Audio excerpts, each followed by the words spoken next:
Hey everyone, thanks for joining. Here with Prakash. No, today we're gonna do a little intro. You're gonna meet really the head of the snake, if we want to call it, of Analytics Insight. We're gonna learn more about Prakash and his background, kind of the spark for starting the company, and then go over kind of what the day-to-day, week-to-week roles look like as a CEO. But Prakash, first things first, how are you? I'm doing fine, Jason. Thanks for having me over. Awesome, awesome. Well, here, usually like to dive in pretty early on, kind of like first couple jobs out of school, and then we'll like go through the career path. Yes, I mean, I got my master's in finance with a mathematical finance degree, like what do you call it, financial engineering. And I was working as an analyst at Dominion Bond Rating Service, mostly on the credit side. Then I worked for a long period of time as a portfolio manager, fund manager at Front Street Capital. Close to 10 years. Running a bunch of funds there, and did had a very good exposure to the buy side, and we were among the leading funds at different points in time in the resources, the tech space. So I did work very closely with the partners there, and we did a number of investments in tech companies that have done so well in the last 10 years. People miss the life cycle stock like Descartes Systems, for instance. We were a big shareholder, and I look at the share price today. And if you had asked me about this company 10 years back, I would have had a different view. So some of these have been really, really long and good runs. Likewise, and after a career there, I was more keen on building a company after financing so many of them as a buy side, particularly in the tech side. And I was really interested in the machine learning, content creation. I felt there was a clear-cut migration in the buy side, for instance, for fund managers into products and platforms that are basically disruptive to the fee structure that is prevailing in the industry. So we had, the 220 model migrate into mutual funds, migrate into ETFs, and now we're getting into the zero commission, robo advisory services, which has been the transition. But effectively, when you're looking at the wealth management business, it's changed drastically with the advent of technology. There is a complete disruption in the traditional models, like what we've seen in so many industries, whether it's e-commerce or streaming movies and in many areas now esports as well. Yeah, and we could do a lot of cool videos going forward. Some good teasers here for talking about the changes. Just quick here to just hear some interesting ones. Fund manager for 10 years, investing in some tech. Must have seen some pretty cool things. Just curious. Doesn't have to be the biggest winners, but anything interesting you saw or invested in? Oh, that's difficult to keep track of it. But let's face it, we are living in a world today wherein the top five, top 10 stocks by market capitalization globally happens to be from the technology space. And if you go back 10 years, the composition of the top 10 stocks by market cap was completely different. So we are having at least six companies now, 5 to 6 companies with a market cap of over $1 trillion today, which was never the case 10 years back. It was a very different. It was the energy companies, the banks, so on and so forth. So in Canada, we've had a very interesting transitionary period from a resource-focused stock market to a more diversified portfolio of assets. A lot of the tech companies in Canada, unfortunately, they don't last. They get sold. They get bought by bigger companies. That's always been a path for Canadian tech companies. But we've had when we look at the space 10 years back, there was TO Networks that was bought, which is now a part of a bigger company. There was Photon Controls that got bought recently for over $300 million. And there's Shopify now, obviously, which is everybody's top pick, but it was not a very big company before. Descartes Systems is another one, and a whole bunch of gaming companies that have been disruptive in the technology side. We just saw Score being bought for over $2 billion, and prior to that, there was Amaya Gaming, which became PokerStars.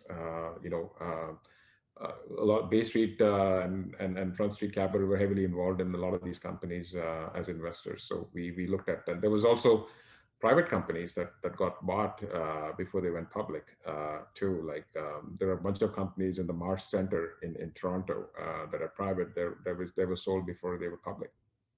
Yeah, pretty cool. Well, if anyone has some questions, make sure to drop them below. We'll dive into the life as a fund manager another time for sure. But here, so walk me through. Tell me the sparks. So you're already kind of alluding to, seeing the fund management kind of, fee structure change and people changing.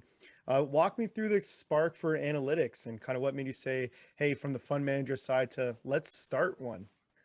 Well, the as you look at AnalytixInsight, the core offering for the company is a migration towards a low fee, disruptive platform and taking it all the way through. So we saw mutual funds replaced by ETFs, and then now the ETFs have been replaced by robo advisory services, wherein they eliminate the entire advisor in the middle completely for a low fee structure, and that's a trend that's just going to keep coming through.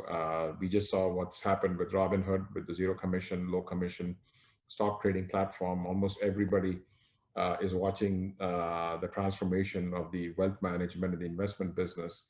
So but AI and machine learning are going to be a cornerstone. And I did feel when we started AnalytixInsight, our plan was to do a lot of data analytics, look at a lot of company filings, create content pieces, which would enhance the investment tools for people to look at, particularly in stocks and companies that don't have any research coverage. There's no information. For instance, if there's a stock that's up 50% in the last week and there's no research coverage, people want to know what happened to that company. Likewise, if you want to buy a stock of a company, you need to have a tool to look at it before you make an investment decision. And we felt that when we put together AnalytixInsight, there were probably 5 or 6 big data providers globally, which include groups like Bloomberg, FactSet, Refinitiv, Morningstar, that dominated this whole data business.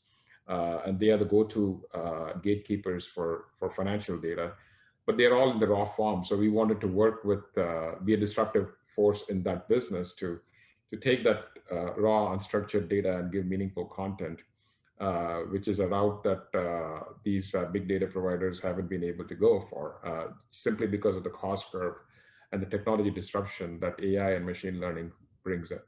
So we wanted to basically explore that area. And when we started building it, we were right, because almost everybody is very much interested in this space now. Fintech is a new word that didn't exist, when we started. And, even, methods like, remittances, payments through mobile applications, mobile apps, is now a part of our day-to-day lives. And I do think that, going forward, trading stocks and making your wealth management requirements being fulfilled through these technology applications would be the way forward for almost everybody in this business. Yeah, some great industry chats to talk about. It's funny, yeah, fintech you didn't really hear until 5 years ago, Yeah.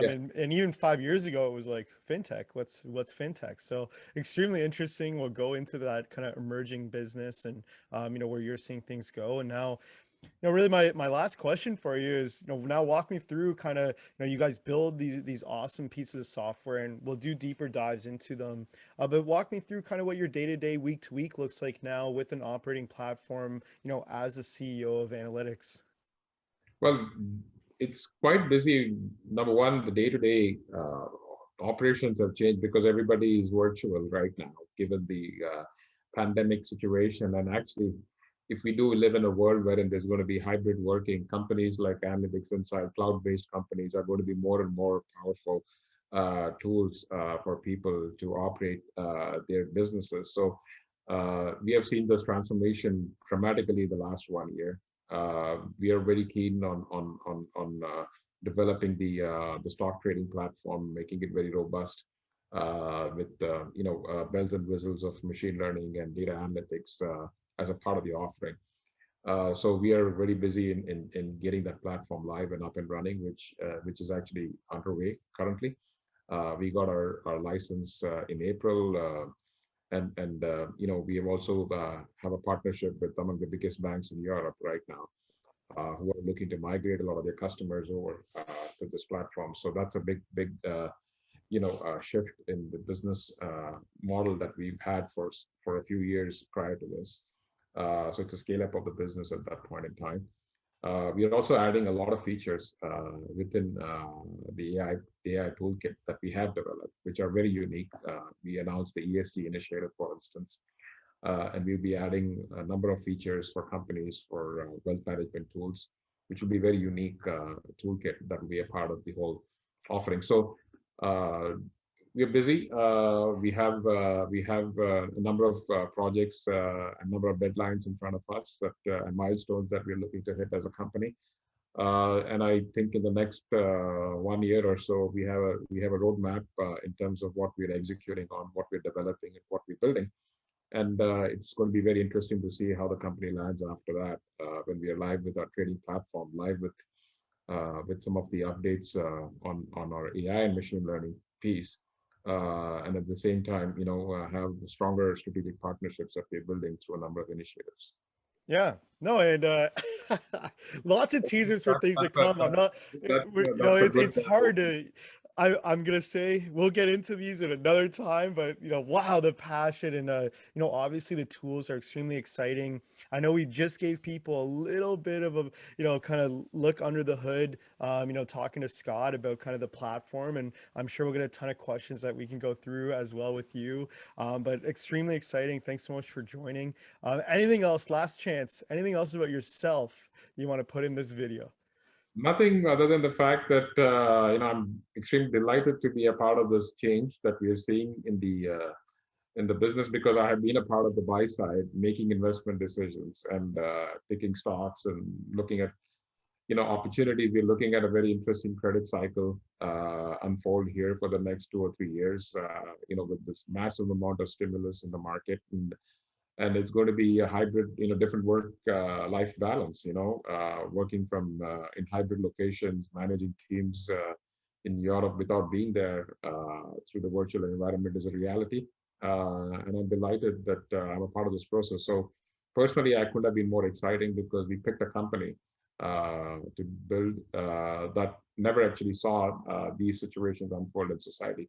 But we knew that eventually there'll be a huge demand for creating content and building investment tools that require some of these innovative technology pieces. But to be a part of it, as we are bang in the middle of this right now, is very exciting and interesting for me personally. Yeah, no, awesome. Well, we'll be able to talk a lot more. Obviously, thanks so much for doing this little intro video on yourself. Prakash, again, thanks for joining. Looking forward to chatting again soon. Thanks, Jason. Thank you.